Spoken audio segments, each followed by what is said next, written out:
देखिए, राहुल गांधी झूठों के नवाब है।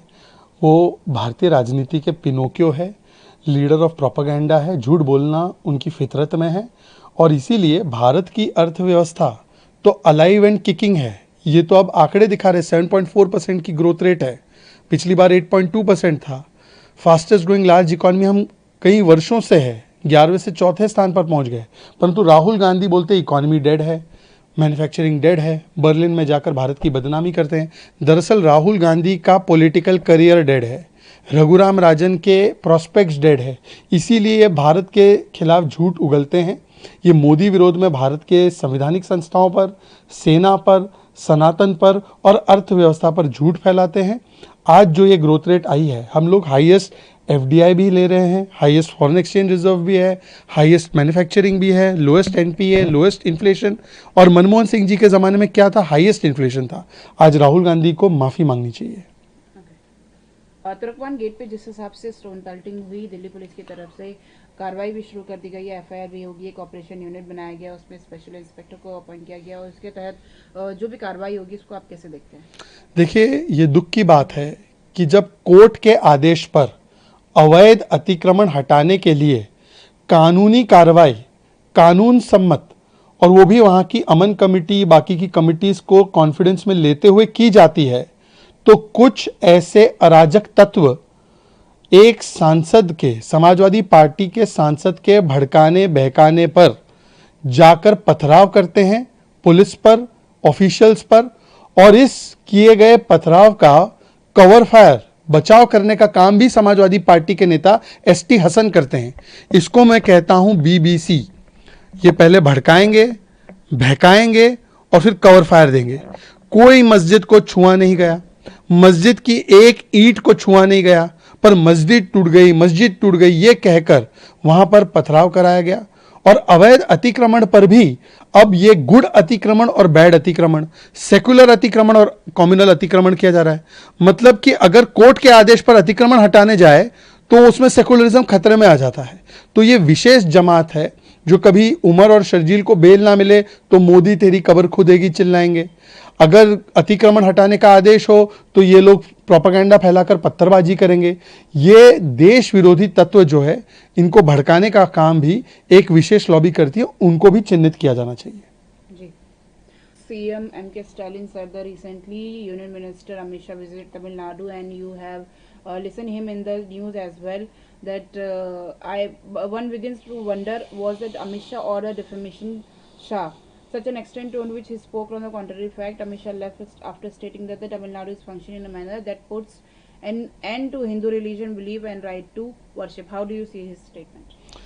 What Home Minister Amit Shah ji has said, in our culture there is a saying, pratyaksham kim pramanam, that what can be seen does not even need any kind of facts to authenticate it.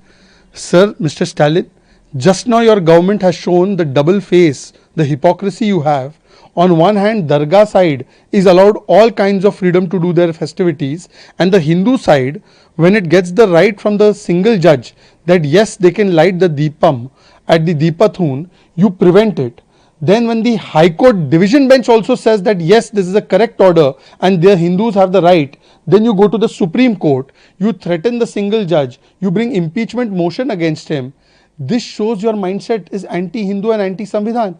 And your son has said that Hinduism, Sanatan, should be eradicated. You all compare Hinduism with disease. Your entire alliance abuses Hinduism. And then you are saying that we are not anti-Hindu. You are anti-Hindu and you are anti-Samvidhan. It is evident, it is as clear as daylight.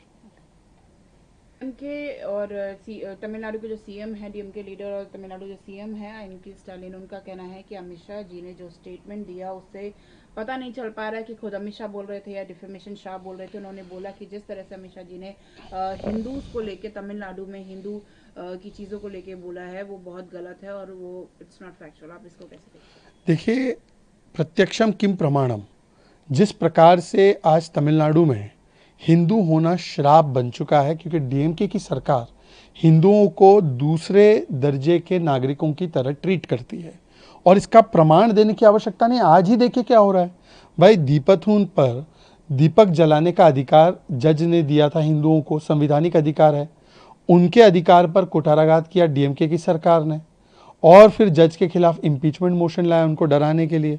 Division bench ने इस order को uphold किया, बोला हिंदुओं के पास अधिकार है, फिर भी वो सुप्रीम कोर्ट जा रहे हैं, हिंदुओं को अधिकार नहीं दे रहे।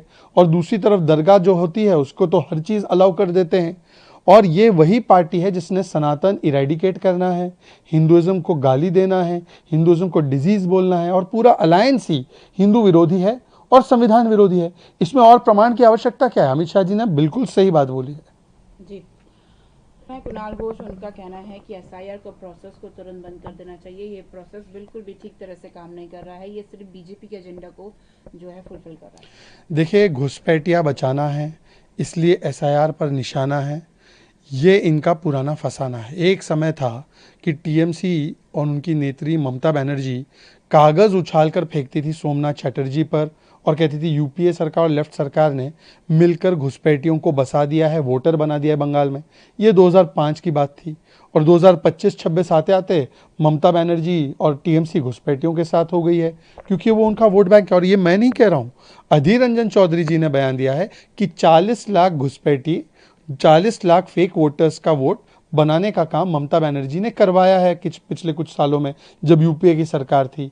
और इसीलिए वो एसआईआर का विरोध करती हैं। एसआईआर शुरू हुआ तो घुसपैठी कैसे बाहर जा रहे थे, बांग्लादेश वापस जा रहे थे, वो हमने देखा है। परंतु उस पर रोक लगे, वो डिटेक्ट, डिलीट और डिपोर्ट ना हो, ये ममता बनर्जी चाहती है। आज ममता बनर्जी और टीएमसी माँ माटी मानुष नहीं, आज वो बात करती है बाबरी, बाहरी और भ्रष्टाचारी की। कल एक इंसिडेंट सामने आया किस तरह से बीजेपी कार्यकर्ता वुमेन को जो है स्ट्रिप करके मारा गया। कर्नाटका सीएम का स्टेटमेंट आता है कि ऐसा कुछ हुआ नहीं था, वो वुमेन ने खुद अपने कपड़े फाड़े और वुमेन पुलिस ऑफिसर्स को जो है अटैक किया। उसने जब उसको अरेस्ट करने के लिए गए तो उसे दांतों से काट भी रही थी। आप इसे कैसे देखते हैं?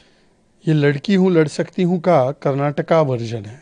प्रियंका जी, आपके संचालित एक स्टेट में एक बीजेपी की महिला कार्यकर्ता, चाहे किसी पार्टी की हो, एक महिला के साथ इस प्रकार की अभद्रता होती है और उनके कपड़े फाड़े जाते हैं, उनको मारा जाता है, और वो भी कर्नाटका की पुलिस के द्वारा। और मुख्यमंत्री और पुलिस बोलती है कि नहीं नहीं, इन्होंने अपने खुद के कपड़े फाड़ दिए। मतलब ये बेशर्मी है। अगली बार क्या बोलेंगे? कोई बच्ची का गैंग रेप होगा तो बोलेंगे नहीं, खुद ने गैंग रेप कर दिया अपना। कोई टूरिस्ट का गैंग रेप होगा तो बोलेंगे खुद ने गैंग रेप कर दिया अपना। इसीलिए कर्नाटका में महिला सुरक्षा को लेकर बड़ी चिंताएं बढ़ रही है। आए दिन बच्चियों के गैंग रेप, मोलेस्टेशन, रेप, ये सारी खबरें कर्नाटका में बढ़ चुकी है। सीएम, डिप्टी सीएम और होम मिनिस्टर की एक ही प्राथमिकता है, सत्ता की सुरक्षा, महिला सुरक्षा नहीं है। और इसीलिए जब ऐसी घटना भी होती है तो कभी होम मिनिस्टर कर्नाटका के बोलते हैं छोटी मोटी घटना है, और अब चीफ मिनिस्टर बोल रहे हैं कि भाई महिला ने काट दिया, महिला ने कपड़े फाड़ दिए। मैं प्रियंका वाड्रा से जवाब चाहता हूं कि क्या वो महिला को अपमानित करने वाले इस बयान के साथ खड़ी है क्या?